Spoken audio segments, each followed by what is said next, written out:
Holy God, we confess that sometimes the word that we hear is a difficult word. These parables are ones that we don't understand and have a hard time putting into context in our lives. And so we ask for the presence and the power of the Holy Spirit to be abundant with us this morning. I ask that the words of my mouth and the meditations of my heart would first be acceptable to you, my Lord, my Savior, my rock, my Redeemer, and then might go out to bless your children. In your holy name we pray. Amen. Church, I hope that you have the insert that was given to you. You might want to pull that out. That is your sermon notes for this morning. I've done that because there's so much in this parable that I'm hoping that as you heard Becky read the Word of God today, I hope that you struggle with it. I hope there's some part in your Lectio Divina that you will do this week or have done that you just struggle with. Because there's much in this parable that is difficult for us to understand. And so, in the beginning of your sermon notes, we're kind of sorting out the parable, so kind of telling that story. Later on, Jesus explains the parable, as he normally does. He tells the parable to the masses, and then the disciples, as he's gathered, then they'll say, we don't get it. We don't understand it. So can you explain it? And Jesus would then go deeper and explain what that parable meant. And so some of the meanings of the parable is that the sower really is Jesus. It's the Son of Man. So Jesus is the one that's sowing the seeds. You heard that last week if you were here, that the sower of the seeds, and there's seed that just goes out many, many places. It goes out on good fertile soil. It goes out on kind of hard packed soil. It goes out and it kind of goes among the rocks. And so it has to find a place where it can find nutrition, and it's really hard for that seed to kind of grow. And then sometimes the seed is just put in a bunch of weedy territory, and so it grows, but then it kind of gets choked out because of the weeds. And so we enter this parable where Jesus is again talking about wheat and weeds, this kind of counterfeit wheat that we're going to deal with today. And so the field in this parable is the world, and that's just not our church. It is the world. It's greater than our church. Wheat are the people of the kingdom. They're people who are Jesus followers, who have given their life to Jesus, and they're willing to sacrifice and follow. And then the tares, and we use a lot of words to help us to understand the tares, but the tares are, in some translations, that's the counterfeit wheat, and the tares are then people of the evil one. And reapers, Jesus tells us, are the angels, and they're the ones that are going to do the gathering. And then there's one more, if you're taking notes, there's one more in there, and that is the harvesters. It's the workers of the field, the servants, and that is really unknown as to who it is. You can conjecture that perhaps the servants, the workers of the field, are really those who are involved, and they're also followers. They could have been the disciples, but Jesus has this group, and they're the group that asks some important questions of Jesus. So, there are some principles from this parable that we need to get as we're preparing for continuing the sermon series, preparing our soul, preparing the garden for growth. How do we grow during this Lenten season? How do we look within and understand some things that perhaps need to be changed? That's what Lent is about, is looking within, being honest with ourselves, being honest with God, allowing the Holy Spirit to do the necessary work. And so when Jesus tells this parable, we might be a little bit concerned because we see evil all around us, right? And the first thing we want to do is to root it out. Let's get rid of the evil in us. Let's get rid of the evil in the world. I mean, it's something that we would want to do. And so this parable really gives us some countercultural measures of what we should do and what we shouldn't do. And the first thing, the first principle for living is that Jesus tells us we need to be perceptive. We need to be perceptive. Now, what's the definition of being perceptive? Well, first, the dictionary will define it as being observant. But even more than just observant, if you're a perceptive person, you will see things that other people won't see, right? If you're perceptive, you will see things that just aren't easily or readily seen. That's being perceptive. And so Jesus says you need to be perceptive to see the difference between evil and good. You need to know the difference, and that takes perception. That's just not knowledge, because if it were knowledge, we have to admit that our world and our culture right now is really deciding for the rest of us what good is and what good is not. And we're seeing the slide. Are you with me? We're seeing the pendulum slide of what things 50 years ago, folks, you would say that is just wrong. I mean, that's just wrong, and I know it's wrong. And the slide is moving that it's, well, everybody's doing it, so how wrong is it really? And we're being more and more accepting that the lines between good and evil are really starting to be shadowy. They're really starting to meld together. And so the church mission is to be perceptive and to know the difference between good and evil, to know what is of God and what is of not God. And so this parable helps us to understand that we just have to be absolutely perceptive. Now, what happened in the parable? Seed was sown, good seed. And wheat was growing. But if you remember the reading, it was when that someone came to sow some bad seed. It was at night. And what were those servants doing? They were sleeping. It was nighttime and they were asleep. Now, if you're perceptive, then you need to be really careful about being asleep. You really need to be careful about the nighttime of your soul. Because each one of us, me included, has a nighttime of our soul. And sometimes we sleep in our minds and our souls. Let me tell you a short story to illustrate this. There was a gentleman in one of our churches that my husband served, and he was in a Sunday school class, and he was bragging. He was a young man. He was married maybe less than 10 years, and he said, I'll tell you what, the one thing I know I'll never do is I will never, ever cheat on my wife. You know what he was doing? He was sleeping. He was entertaining a dark night in his soul. Because what you and I have to understand is we're capable of anything. We're capable of anything. And so Jesus says you need to be perceptive. You need to understand what your vulnerable points are. And you need to understand what you're bragging about. Well, I'll never ever do that. Be very careful. Because what you've done is you've shut your eyes, you've shut your heart, and you've said, well, that one I never have to worry about. And that's just when the enemy comes at night, when you least expect it, and starts to niggle in your heart. I don't know any spouse who woke up one morning and said, I think I want to have an affair. I see them in my office for so many years, and I see the brokenness, and they say, I don't know how this ever happened. And in fact, we hear, well, your eyes were closed. You were not perceptive. You were not aware of the possibilities. And so the enemy sowed some seed in your life. Many of us would say, well, we would never steal, we would never be greedful, we would never have these sins in our life, but they creep up when we are least perceiving of them. And so we need to be alert, knowing that Satan prowls like a what? A lion, seeking to see who he can devour and destroy. That's the enemy that we have. And Jesus says, you need to be perceptive in your own life. You need to be perceptive in what's around you and what's evil. And then you need to run from it. You need to run from it no matter what the cost. You need to put that in the light and tell someone. And go to Jesus and say, Lord, I'm perceiving a dangerous area in my life.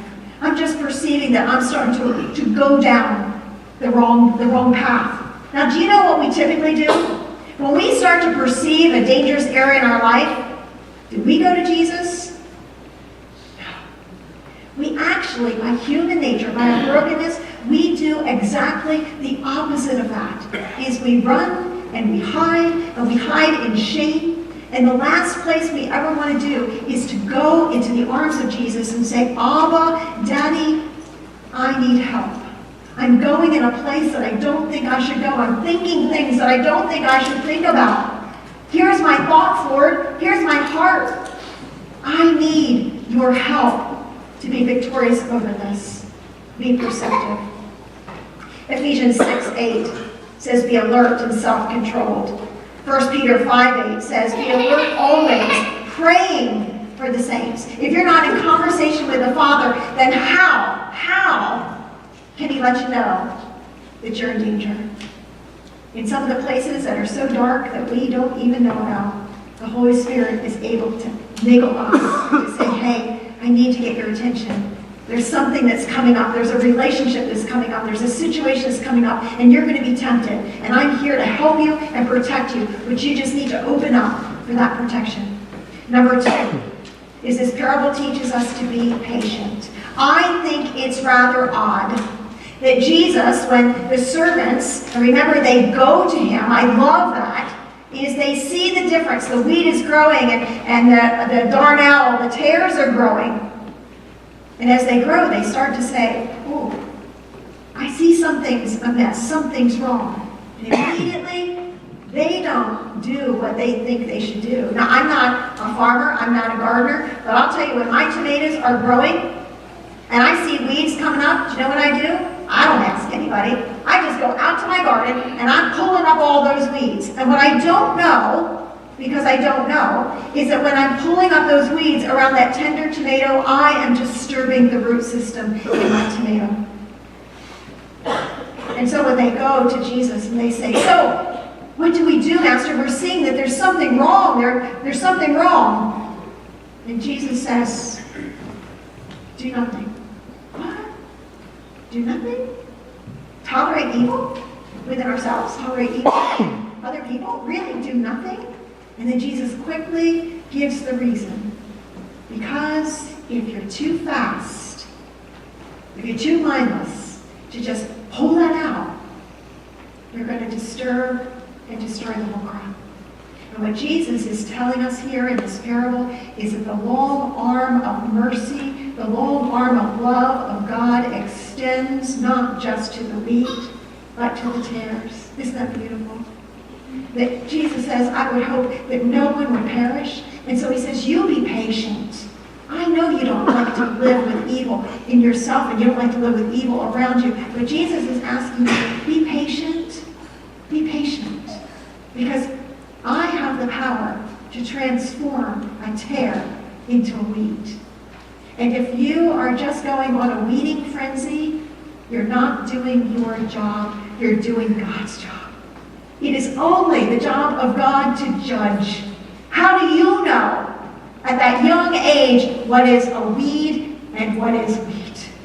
How can you tell when you look at someone and perhaps you see some outside behavior and you say, oh my goodness, I just don't even I don't want to be with them. They're just not Christ followers, and I don't want anything to do with them. What chance do you give God and the Holy Spirit to redeem, to transform, and to save those people? And so Jesus says, be patient. Romans 14:4 says, who are you to judge another servant? To his own master, he either stands or falls. It's not for us to judge anybody, but to pray and to extend compassion and love and truth to them. Romans 14:1 says, accept those whose faith is weak, without passing judgment. So that's a challenge for you and I. Who are you passing judgment on today? Who have you written off? Who have you just declared, you know what, they're evil. I just don't want anything to do with them. Because you might be the conduit that God is using to bring them to Christ. And what if? What if you lost that chance? There's a video that I'd like you to watch. A story about a young man who comes to know Jesus because someone else was willing to be patient and to give him a chance. Take a look.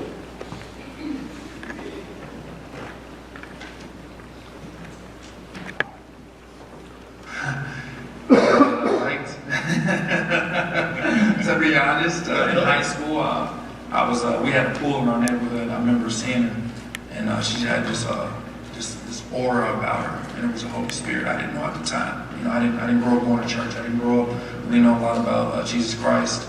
My mom would pray over us, but she didn't teach us about the love of Jesus.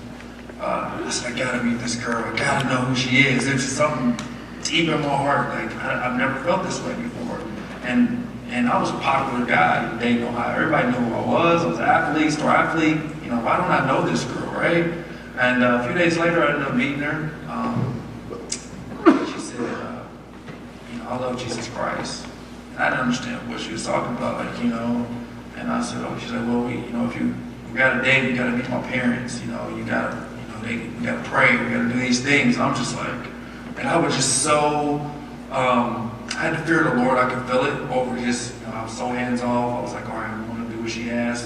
I know this is going to lead me somewhere. But, I'd be out clubbing on Saturdays, and her parents and her would be right there picking me up for Sunday school. 8 a.m. And they were planting seeds, and I didn't know. They'd come drag me out the house. I'd be out in the teen clubs or out hanging out with my boys, and they'd be right there. Didn't judge me, didn't scold me, just loved me. And it helped transform my heart. Really, I got to see that I was missing what they had.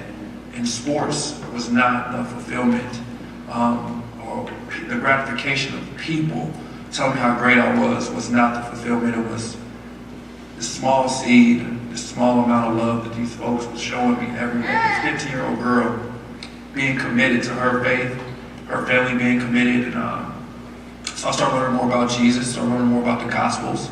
And I felt the transformation from my own doing and from them showing love. And right before I went to college, I knew it was a decision that I had to make.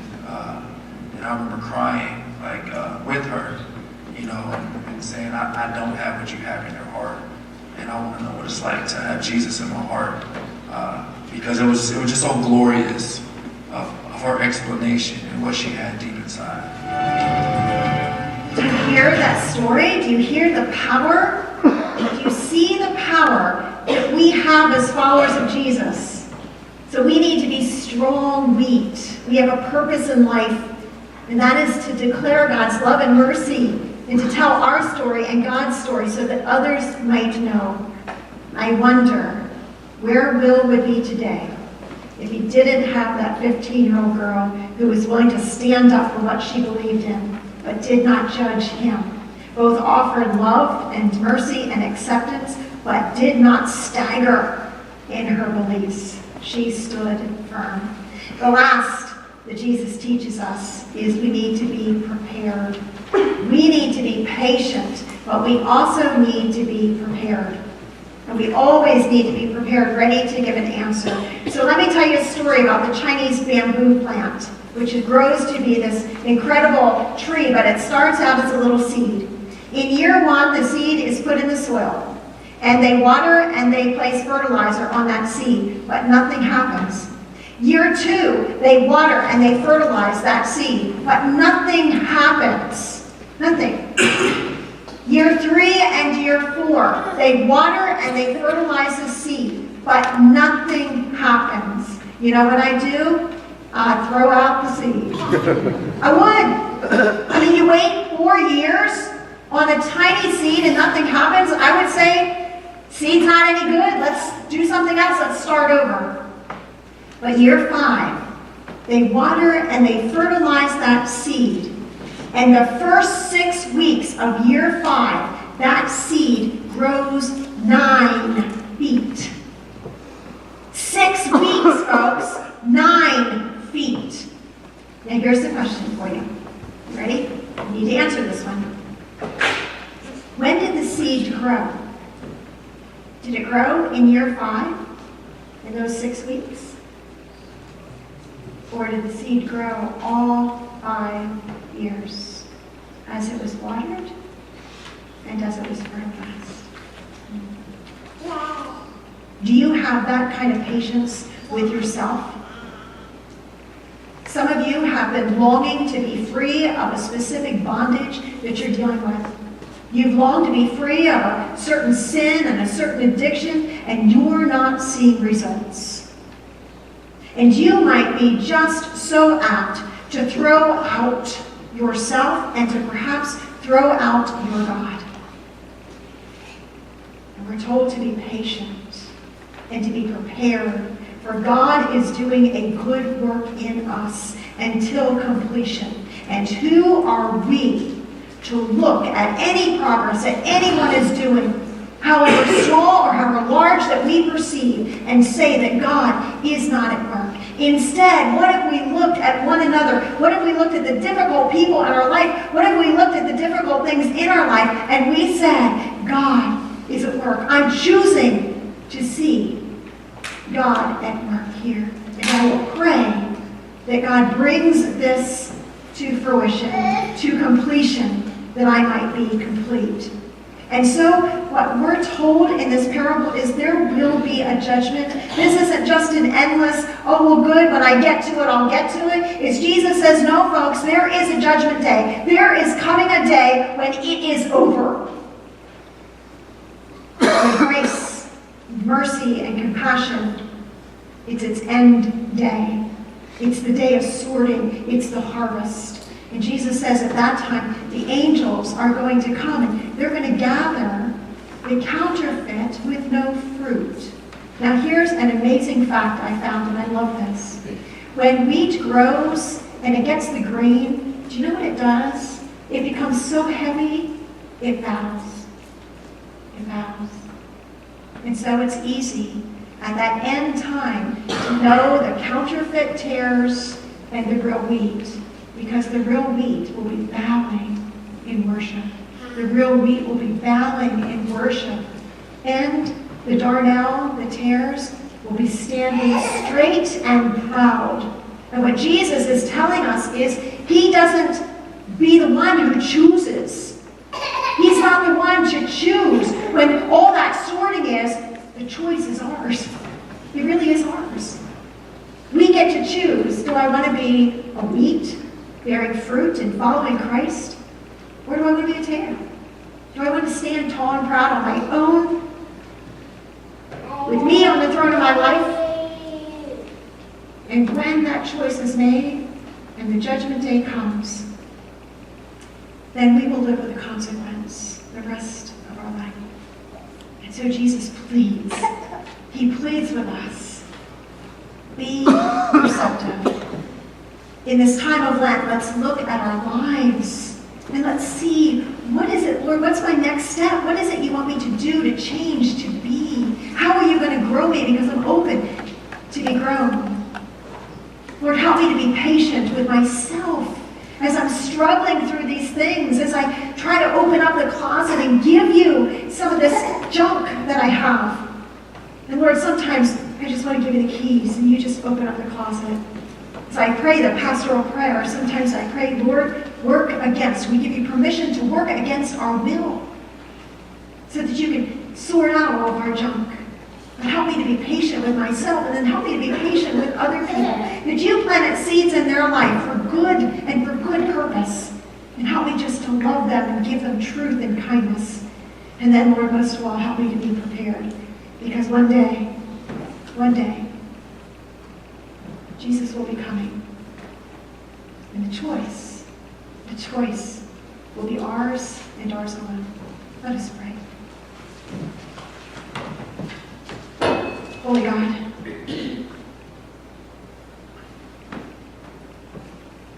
we are yours. Whether we stand tall and proud and we don't want to admit it, the fact is, you are God, we are not, and we are yours. And so in this time, as we contemplate this parable, give us the perception that we need in our own lives and in the lives of others of love.